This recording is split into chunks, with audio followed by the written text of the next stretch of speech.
আপনি কি জানেন যে পবিত্র কোরআন হচ্ছে সমগ্র মানবকুলের হেদায়েতের জন্য একমাত্র পূর্ণাঙ্গ কিতাব, যা আল্লাহ সুবহানাহু ওয়া তাআলা আমাদের নবী মুহাম্মদ সাল্লাল্লাহু আলাইহি ওয়াসাল্লামের প্রতি নাজিল করেছেন। এই পবিত্র কোরআন শুধুমাত্র তেলাওয়াতের জন্য নয়, বরং আল্লাহ ভীরু মুমিনদের জন্য এই কোরআনের ভাবার্থ বুঝে পড়া খুবই জরুরি, যার ফলে এই দুনিয়া এবং আখিরাতে শান্তি ও জান্নাতের সৌভাগ্য হতে পারে। শুরু করার আগে একটি বিশেষ অনুরোধ। আল কোরআন ইনস্টিটিউট হচ্ছে একটি কোরআনিক দাওয়া, কোরআনিক গবেষণা এবং কোরআনিক আরবিক শিক্ষা প্রতিষ্ঠান। আমরা চাই আপনার মতো আরও অনেক দ্বীনী ভাই বোনদের কাছে কোরআনের দাওয়াত পৌঁছাতে। আপনার সহযোগিতা আমাদের অনেক উপকারে আসবে। আমাদের এই ভিডিওটি যদি ভালো লেগে থাকে তাহলে আমাদের এই চ্যানেলটি দয়া করে সাবস্ক্রাইব করুন, ভিডিও লাইক করুন এবং শেয়ার করুন বন্ধু বান্ধবের সাথে। আপনি কি এই কোরআনের ভাষা শিখে কোরআনের আলোকে নিজের জীবন আলোকিত করতে চান? তাহলে আসুন আপনার যাত্রা এখানেই শুরু হোক ইনশাআল্লাহ। বিসমিল্লাহির রহমানির রহিম। আলহামদুলিল্লাহ, আমরা মডিউল 1-এর 20 নম্বর লেসনে আপনাদের স্বাগতম জানাচ্ছি। আমাদের আজকের আলোচনার বিষয়বস্তু হচ্ছে হার্ফ চেনার উপায়। এই পর্বে হার্ফ চেনার উপায়গুলো আমরা জানার চেষ্টা করব। যেহেতু আল কোরআনের আয়াতে ফেল, হার্ফ, ইসম একই সাথে বাক্য গঠন করে, এই ক্ষেত্রে হার্ফ চিনতে একটু মুশকিল হয়ে যায়। তাই চলুন হার্ফ চেনার উপায় জেনে নিই।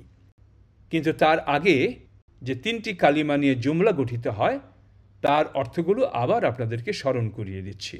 বাক্য বা জুমলা হচ্ছে বিশেষ্য, ক্রিয়া এবং অব্যয়ের সমন্বয়ে গঠিত। বিশেষ্য হচ্ছে ব্যক্তি, বস্তু বা আরও কিছুর নাম। ক্রিয়া হচ্ছে যা তথ্য দেয়। অব্যয় হচ্ছে অর্থের পূর্ণতা দানকারী।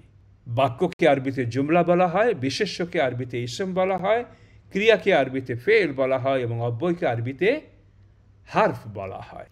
হার্ফ চেনার নির্দিষ্ট কোনো নিয়ম নেই, তবে মনে রাখবেন হার্ফগুলো হলো সবচেয়ে ছোট আকারের আরবি শব্দ। 1 অক্ষর অথবা 2 অক্ষর বা বেশিরভাগ 3 অক্ষর, এইভাবে হার্ফগুলো দেখা যায়। পাশাপাশি ইসম বা ফেল এগুলো হার্ফের চেয়ে অনেক বেশি অক্ষর নিয়ে গঠিত হয়।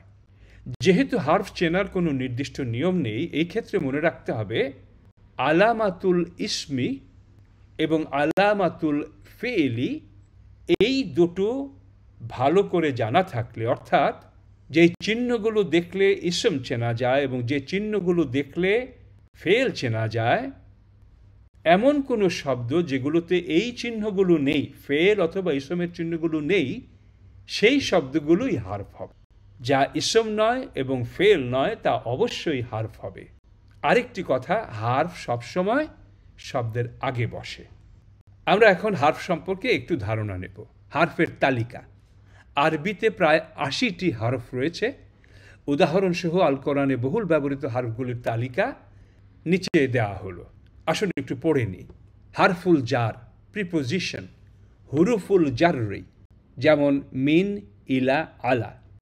হারফুল মুশাব্বাহাতু বিল ফেল, যেমন ইন্না এবং তার সমগোত্রীয় শব্দসমূহ। হারফুল আতফ, কনজাংশনস। আল হুরুফুল আতিফা, যেমন ওয়া, ফা, সুম্মা। হারফুল নিদা, ভোকেটিভ পার্টিকল, কলিং পার্টিকল। হুরুফুল নিদা, যেমন ইয়া। হারফুল ইজাব, পার্টিকলস ফর অ্যাফার্মেটিভ আনসার। হুরুফুল ইজাব, যেমন বালা, নাআম। হারফুল রাদ্দা, নেতিবাচক অর্থের হার্ফ, particles used for negative answers. হুরুফুল রাদঈ, যেমন লা, কাল্লা। হারফুল জাইদা, পার্টিকলস ইউজড অ্যাজ এক্সট্রা। আল হুরুফুল জাইদা, যেমন মিন, লা, কখনো কখনো অতিরিক্ত হিসেবে বাক্যে আসতে পারে, যার কোনো অর্থ নেই। হারফুল মাসদার, মাসদারিয়া। হুরুফুল মাসদার, যেমন আন। হারফুল ইস্তিফহাম, ইন্টারোগেটিভ পার্টিকল। হুরুফুল ইস্তিফহাম, যেমন আ, কাইফা, আইয়ু, মা, লিমা। হারফুল শার্তিয়া, কন্ডিশনাল পার্টিকলস, হুরুফুল শার্তি, যেমন ইন, মান। এর পরবর্তী লেসনে আমরা আলোচনা করতে যাচ্ছি অত্যন্ত গুরুত্বপূর্ণ একটি চ্যাপ্টার, নাম হচ্ছে ভার্বাল সেন্টেন্স অর্থাৎ জুমলাতুল ফিইলিয়া। বারাকাল্লাহু ফিক। সুবহানাকা আল্লাহুম্মা ওয়া বিহামদিক আশহাদু আল্লা ইলাহা ইল্লা আনতা আস্তাগফিরুকা ওয়া আতুবু ইলাইক। এই ভিডিওটি ভালো লেগে থাকলে অনুগ্রহ করে আমাদের চ্যানেল সাবস্ক্রাইব করুন। তাছাড়া ভিডিও লাইক ও শেয়ার করুন এবং পরিচিত সকলকে আমাদের কোর্সগুলোতে যোগ দিতে বলুন। আমাদের ওয়েবসাইট অ্যাড্রেস www.alquraninstitute.net। এই ওয়েবসাইট ভিজিট করে যে কেউ আমাদের সকল কোর্সে রেজিস্ট্রেশন করতে পারেন।